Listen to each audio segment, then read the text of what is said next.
C'était le bon jour. On voit que dans les chiffres d'aujourd'hui, une dizaine de cas en réanimation, 0 décès. Je pense que le moment ne pouvait être plus opportun. Merci, Monsieur le maire, pour votre esprit d'amitié et de fraternité envers moi. J'en suis vraiment très sensible. Sachez que tout le personnel de santé vous respecte et vous exprime sa reconnaissance par rapport à vos agissements encourageants. Vous savez, le vendredi passé, 0 décès en Israël. 0 décès. Juste après avoir vacciné 60% de la population. Donc on ne s'y trompe guère, la troisième vague, elle sera là. Et pour qu'on ne la sente pas, parmi les mesures, la vaccination. Alors, quelles leçons tirer de la pandémie Covid-19 pour aboutir à une politique plus résiliente face aux épidémies au Sénégal? Quand on parle de résilience, ça veut dire tout simplement la capacité de pouvoir continuer à évoluer dans un milieu défavorable. Donc, la survenue d'une épidémie ne doit pas mettre à terre le système de santé, ne doit pas empêcher le système de santé de continuer à fonctionner, de prendre en charge les autres pathologies. Il y aura toujours une réadaptation à faire, mais c'est extrêmement important qu'un système de santé soit résilient, puisque d'autres épidémies vont survenir dans le futur. Ça, c'est connu jusqu'à la fin des temps. Par moment, il y aura des épidémies qui seront là. Alors, cela suppose avant tout prendre leçon de ce qui a déjà été fait, notamment de la riposte. Nous avons eu à faire une riposte de qualité durant la première vague, c'est indéniable. Ce n'est pas moi qui le dis, c'est des organismes indépendants. Durant la deuxième vague, il y a des choses à améliorer. Là, ce n'est pas moi qui le dis, c'est des classements internationaux. Nous devons apprendre donc de nos succès et de nos échecs pour pouvoir aller de l'avant et être plus résilient face aux épidémies. Sur le plan épidémiologique, ici au Sénégal, nous avons dépassé la barre de 40 000 cas et nous avons eu plus de 1000 décès. C'est vrai. La COVID-19, c'est une pathologie bénigne en règle générale. Mais c'est une pathologie qui peut tuer. Et pour vous montrer que l'importance accordée à cette maladie n'est pas surestimée, c'est une importance méritée, je vais vous donner quelques chiffres pour comparer, puisque les gens aiment bien faire des comparaisons.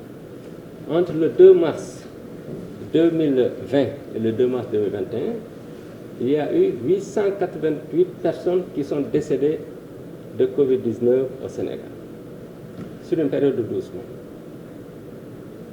Durant l'année 2019, sur une période de 12 mois, le paludisme a tué 260 personnes au Sénégal. En 2020, sur une période de 12 mois, la tuberculose a tué 420 personnes au Sénégal. Donc la COVID-19, sur une même période de temps, a tué 3,5 fois plus que le paludisme et 2 fois plus que la tuberculose.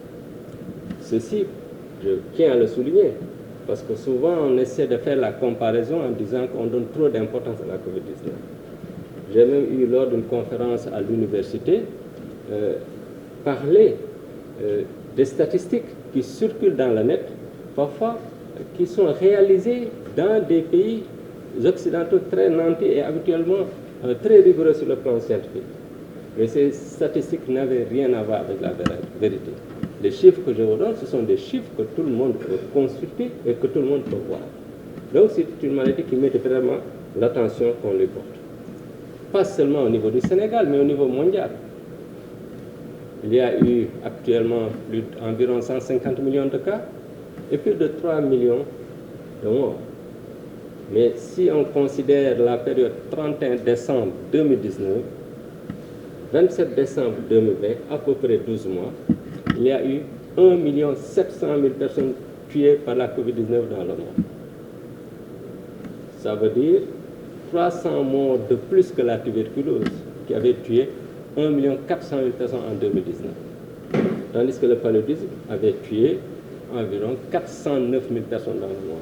Donc, pour une même période de temps, la Covid-19 a tué 4 fois plus que le paludisme. Ça, ce sont des chiffres. Souvent, quand vous regardez des débats, vous écoutez ce que les gens disent, oui, on donne beaucoup d'importance à la Covid-19. Pourtant, il y a le palu, il y a oui, on doit s'occuper de toutes les pathologies. Il n'est pas question de minimiser une pathologie parce que la Covid-19 est là. Mais il ne faut pas la minimiser sans tenir compte des chiffres qui sont réels et qui sont là. Donc la Covid-19 mérite amplement l'attention qu'on lui porte. Et de plus, quelle est la pathologie qui a entraîné la fermeture des frontières, qui a fait vaciller des régimes politiques, qui a créé des émeutes, qui a créé des problèmes diplomatiques, qui a réduit des efforts économiques de 10 ans à néant. Donc c'est une maladie, elle est bénie, c'est vrai, mais c'est une maladie qu'il faut prendre au sérieux. Donc il ne faut pas verser dans le complotisme qui pense qu'on a donné à cette maladie une importance qu'elle ne mérite pas pour d'autres buts. C'est une maladie qui mérite vraiment qu'on s'y intéresse et qu'on s'en occupe. Tant qu'on n'aura pas combattu, tant qu'on n'aura pas gagné le combat, une vie normale ne risque pas de revenir.